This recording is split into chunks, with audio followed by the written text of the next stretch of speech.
Hello students, welcome back to CS library. हम लोग पढ़ रहे हैं फर्स्ट ईयर कंप्यूटर का chapter number 7, legal and ethical aspects of computer system. ठीक है, इससे लास्ट वाले लेक्चर में हम लोगों ने देखा था टर्म्स ऑफ यूज क्या होता है और उसकी इम्पोर्टेंस को देखा था। आज हम लोग देखेंगे common classes and conditions. Common classes and conditions क्या होता है कि जो शराइत टर्म्स ऑफ यूज के अंदर लिखी जाती हैं। टर्म्स ऑफ यूज क्या होता था, हम लोगों ने देखा था ये एक लीगल एग्रीमेंट होता था किसी भी सर्विस या प्रोडक्ट को यूज करने के लिए एक लीगल एग्रीमेंट होता था। ठीक है, तो अब हम लोग देखते हैं कि उस लीगल एग्रीमेंट के अंदर कौन कौन सी कंडीशन और क्लासेस को लिखा जाता है।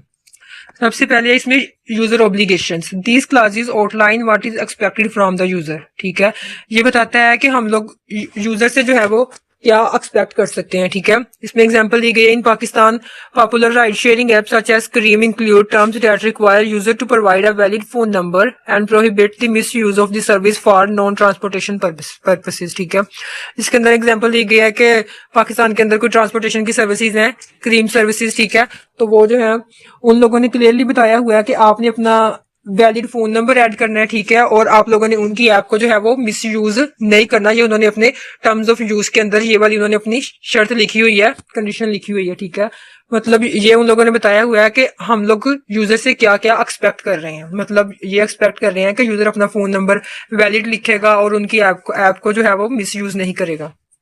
उसके बाद है लिमिटेशंस ऑफ लाइबिलिटी। लाइबिलिटी बोलते हैं रिस्पॉन्सिबिलिटीज को। ठीक है, these classes limit the service provider liability of something goes wrong. ठीक है, ये क्लासेस बताती हैं कि ये हमें इस चीज के बारे में बता रहा है कि अगर उनकी कोई ऐप या वेबसाइट वगैरह जो है वो अगर वो स्लो डाउन हो गई है या फिर गलत हो रही है, तो इसका मतलब ये है कि इसका मतलब ये हो जाएगा कि वो प्रोवाइडर की तरफ से जो है वो उनकी लाइबिलिटी कम हो जाएगी। In Pakistan if you use an online banking service and the app is temporarily down, the bank terms of use will typically limit their liability for such disruptions. ठीक है, अगर हम लोग देखें इसकी एग्जांपल, पाकिस्तान के अगर हम लोग कोई ऑनलाइन बैंकिंग सर्विस का यूज कर रहे हैं और अगर कोई भी ऐप जो है वो स्लो डाउन हो गई है, तो ठीक है, तो बैंक ने अपने टर्म्स ऑफ यूज के अंदर लिखा हुआ है कि यहाँ पर हमारी जो रिस्पॉन्सिबिलिटी है ना वो कम हो जाएगी, लिमिटेड हो जाएगी। ठीक है, तो ये उन्होंने अपनी टर्म्स ऑफ यूज के अंदर क्लियरली लिखा हुआ है। उसके बाद है privacy and data use. Privacy classes explain how a company will collect, use and protect user data. This is particularly important given the increasing concerns around data privacy. मतलब इसके अंदर लिखा हुआ है प्राइवेसी के बारे में। अगर हम लोग किसी भी ऐप या वेबसाइट को या सॉफ्टवेयर को यूज कर रहे हैं तो वहां पर जो हमारी इंफॉर्मेशन सेव हो रही है, तो ये उन लोगों के लिए है, डेवलपर के लिए है कि वो हमारी इस इंफॉर्मेशन को जो है वो प्रोटेक्ट करेंगे, इसको प्राइवेट रखेंगे और हमारी परमिशन के बगैर किसी के साथ इसको शेयर नहीं करेंगे।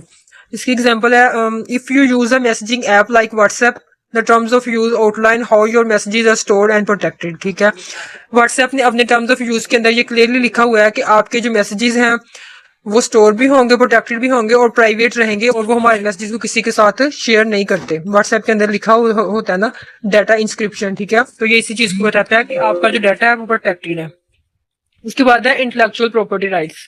This clauses protect content owned by the services provider such as logo, software and other proprietary materials. ठीक है, इंटेलेक्चुअल प्रॉपर्टी के ये वाले राइट्स होते हैं जिसके अंदर आ जाते हैं कॉपी राइट्स वगैरह, पेटेंट्स वगैरह, ट्रेडमार्क्स वगैरह। मतलब ये इनको प्रोटेक्ट करते हैं कि अगर आपकी वेबसाइट का कोई लोगो है तो उसको कोई भी आपकी परमिशन के बगैर यूज नहीं कर सकता। मगर सिर्फ अगर पाकिस्तान में वैसा कोई लोगो है तो उसका अगर आपने इंटेलेक्चुअल प्रॉपर्टी राइट लिया हुआ है तो उसको आपके अलावा कोई और यूज नहीं कर सकता। ठीक है, उसके बाद है टर्मिनेशन ऑफ सर्विस।